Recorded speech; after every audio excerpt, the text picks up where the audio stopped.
ಇಲ್ಲಿ ನೋಡ್ರಿ ಉತ್ತರ ಕನ್ನಡ ಜಿಲ್ಲಾ ಮಟ್ಟದ 10 ಕಿಲೋಮೀಟರ್ ರನ್ನಿಂಗ್ ನಡೀತುಂಟು. ಭರ್ಜರಿ ಮಳೆ ಬರ್ತುಂಟು. ಈ ಮಳೆಯಲ್ಲಿ ನಮ್ಮ ಅಥ್ಲೆಟ್ಗಳು ಹೆಂಗ್ ಓಡ್ತಾರೆ ನೋಡುವ. ನೋಡ್ರಿ ಎಲ್ಲ ಅಥ್ಲೆಟ್ಗಳಿಗೆ ರೆಡಿ ಆಗ್ತಿದ್ದಾರೆ. ಈ ಚಳಿಯಲ್ಲಿ ಯಾವ ರೀತಿ ಓಡ್ತಾರೆ ಅಂತ ನೋಡ್ಬೇಕು. ಮಳೆಯಲ್ಲಿ ಡ್ರೈ ಇರ್ಬೇಕಿದ್ರೆ ಫುಲ್ ಡಿಫ್ರೆನ್ಸ್ ಆಗ್ತದೆ. ಮಳೆಯಲ್ಲಿ ನಿಮ್ಗೆ ಹೆಂಗ್ ಅನಿಸ್ತು ಉಂಟು ಈಗ ಓಡ್ಲಿಕ್ಕೆ?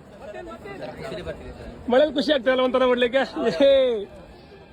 ನೋಡ್ರಿ ನಮ್ಮ ಸಿರ್ಸಿಯಿಂದ ನಮ್ಮ ಸಂದೀಪ್ ಪೂಜಾರಿ ನೋಡುವ. ನಮ್ಮ ಉತ್ತರ ಕನ್ನಡದ ಬೆಸ್ಟ್ 10K ರನ್ನರ್ ಆಗ್ತಾರೆ ಅಂತ ನೋಡುವ. ಈಗ 25 ರೌಂಡ್ ಗಳನ್ನ ಓಡ್ಬೇಕು. 400 ಮೀಟರ್ ಟ್ರ್ಯಾಕ್ ಇದೆ. ಫುಲ್ ನೋಡಿ ಮಳೆ ಬಂದು ಎಲ್ಲ ರಾಡಿ ಆಗ್ಬಿಟ್ಟದೆ. ಸೊ ನಮ್ಮ ಅಥ್ಲೆಟ್ಸ್ಗೆ ಇದೇ ದೊಡ್ಡ ಪ್ರಾಬ್ಲಮ್. ಈಗ ನೋಡುವ ಯಾರು ಯಾವ ರೀತಿ ಸ್ಟ್ರಾಟಜಿ ಮಾಡ್ತಾರೆ ಅಂತ, ಯಾರು ಫಾಲೋ ಮಾಡ್ತಾರೆ, ಯಾರು ಓವರ್ಟೇಕ್ ಮಾಡ್ತಾರೆ ಅಂತ ನೋಡುವ. ಈಗ ನೋಡಿ ಶುರು ಆಗ್ತದೆ. ಈಗ 10K ಭರ್ಜರಿ ಡಿಸ್ಟಿಕ್ ಲೆವೆಲ್ ಇಂದ ಒಂದು ಅಥ್ಲೆಟ್ಗಳ ಹೊಡೆದಾಟ ಸ್ಟಾರ್ಟ್ ಆಗ್ತದೆ. ಈಗ ಸ್ಟಾರ್ಟ್ ಆಯ್ತು. 25 ರೌಂಡ್ ಹಾಕ್ಬೇಕೀಗ. ಸಂದೀಪ್ ನೋಡ್ರಿ ಸಿರ್ಸಿ ಸೆಕೆಂಡ್ ಇದ್ದ. ಈಗ ಇನ್ನು 1 ರೌಂಡ್ ಬಾಕಿ ಉಂಟು ಒಂದು.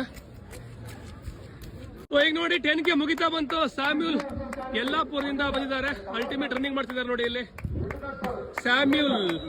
ಈ ಮೂಲಕ ಉತ್ತರ ಕನ್ನಡದ 10K ವಿನ್ನರ್ ನೋಡ್ರಿ ಸಿರ್ಸಿ ಸಂದೀಪ್ ಈಗ ಸೆಕೆಂಡ್ ರ್ಯಾಂಕ್ ಹೊಡೆದ.